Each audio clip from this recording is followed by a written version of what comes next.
नमस्कार मित्रांनो, तुम्ही पाहतात अपडेट कट्टा आणि आज आपण तुमच्यासाठी भन्नाट असा विषय घेऊन आलो आहे, ज्यामध्ये ट्रॅफिक पोलिसांनी जर थांबवलं तर आपण घाबरून जायचे नाही आणि आपल्याकडे जर काही डॉक्युमेंट नसतील किंवा आपण जर एखादा नियम मोडत असाल तरी देखील जास्त घाबरून जाऊ नका आणि याचसाठी आपण हा व्हिडिओ घेऊन आलो आहेत।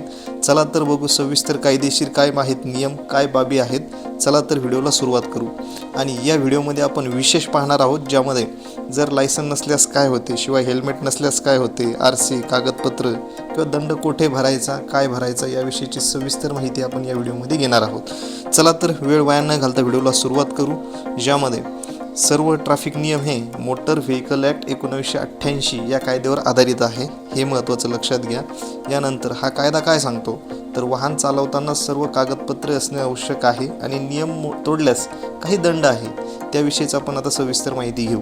ज्यामध्ये जर तुमच्याकडे ड्रायव्हिंग लायसन नसेल किंवा इतर गोष्टी नसतील तर त्याविषयीच काय नियम आहेत, जुने दंड किती होते, आता नवीन नियम काय लागू झाले आहेत, त्याविषयीचा कोणता दंड आहे, चला तर आपण स्क्रीनवर बघू आहोत। ज्यामध्ये ओव्हरलोडिंगसाठी जुना दंड 2000 होता, आता नवीन दंड 20,000 रुपये झाला आहे।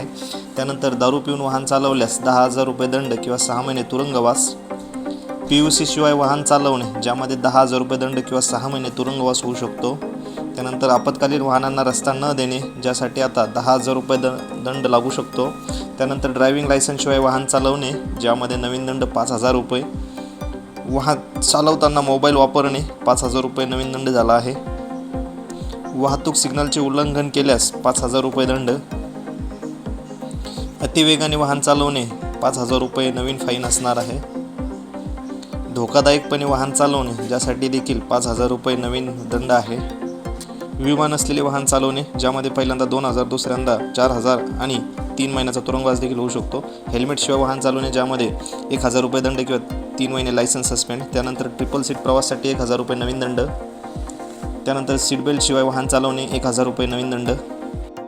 आणि एक महत्त्वाची बाब लक्षात घ्या, पोलीस वाहन कधी जप्त करतात, ज्यामध्ये लायसन नाही, दारू पिऊन ड्रायव्हिंग केली, कागदपत्रे नाहीत किंवा गंभीर स्वरूपाचा एखादा गुन्हा असेल तरच वाहन जप्त केले जाऊ शकते। आणि ज्यामध्ये एक आपणास विशेष लक्ष घ्यायचे आहे, जर आपले वाहन यदा कदाचित जप्त केलेच तर त्याची रिसिप्ट घ्यायची आहे आणि पोलीस स्टेशनमधून वाहन सोडवावे लागणार आहे, त्यासाठी ही एक बाब लक्षात घ्या।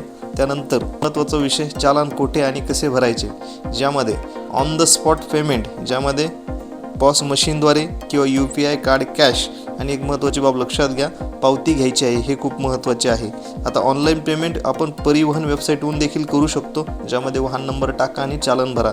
आणि हे चालन कशा प्रकारे करायचे यासाठी आपल्या चॅनलवरती एक सविस्तर व्हिडिओ आहे, तो आपण नक्की बघा।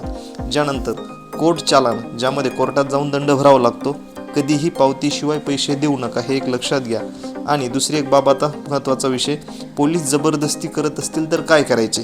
आता बऱ्याच वेळेस असं होतं, पोलीस मनमानीच कायदा सांगत बसतात, त्यापेक्षा शांत राहा आणि हे काही गोष्टी लक्षात घ्या। आता काही वेळा असे प्रकार घडतात, चावी काढून घेणे, जबरदस्तीने पैसे मागणे, कायद्याची धमकी देणे, चुकीचा दंड लावणे। आणि अशा वेळी आपण काय कराल तर एक बाब लक्षात घ्या, शांत राहा, व्हिडिओ रेकॉर्ड आपण करू शकता, जास्त त्यांच्याशी हुज्जत घालत बसू नका, बॅच नंबर नोट करा त्यांचा आणि पावती मागा, हे कामे आपण अवश्य करा। महत्त्वाची गोष्ट लक्षात घ्या, पोलिसांना तुमची चावी काढण्याचा अधिकार साधारण परिस्थितीमध्ये नाही। तुम्ही जर नियमाचे पालन करत असाल, त्यांचे जर तुम्ही ऐकत असाल तर तुमच्या गाडीची चावी पोलीस काढू शकत नाही, त्यामुळे व्हिडिओ रेकॉर्ड अवश्य करा। आणि हे फक्त वाहन जप्त करू शकतात, कायदेशीर कारण असेल तर, त्यानंतर चालन देऊ शकतात, एवढीच कारवाई पोलीस करू शकतात। त्यानंतर पोलिसांना विचारायचे काही दमदार प्रश्न आहेत, जे की तुम्ही घाबरून न जाता विचारू शकता, ज्यामध्ये मी कोणता नियम मोडला आहे, त्यानंतर कायदा दाखवा, तुमच्याकडे काही पुरावा आहे का, असे प्रश्न आपण पोलिसांना नक्की विचारू शकतो। आणि जर पुरावा नसेल तर पोलीस आपल्यावर कारवाई करू शकत नाही, ही एक गोष्ट लक्षात घ्या। त्यानंतर मला चालानची पावती द्या, मी कोर्टात जाऊ शकतो का, तुमचा बॅच नंबर काय आहे, तुम्ही माझे वाहन जप्त का करत आहात, हे सर्व प्रश्न आपण नियमांतर्गत त्यांना विचारू शकतो आणि त्यांना देखील याचे उत्तर देणे बंधनकारक आहे। आणि हे सर्व करत असताना मी तर सांगेल, अवश्य तुम्ही व्हिडिओ रेकॉर्ड नक्की करा।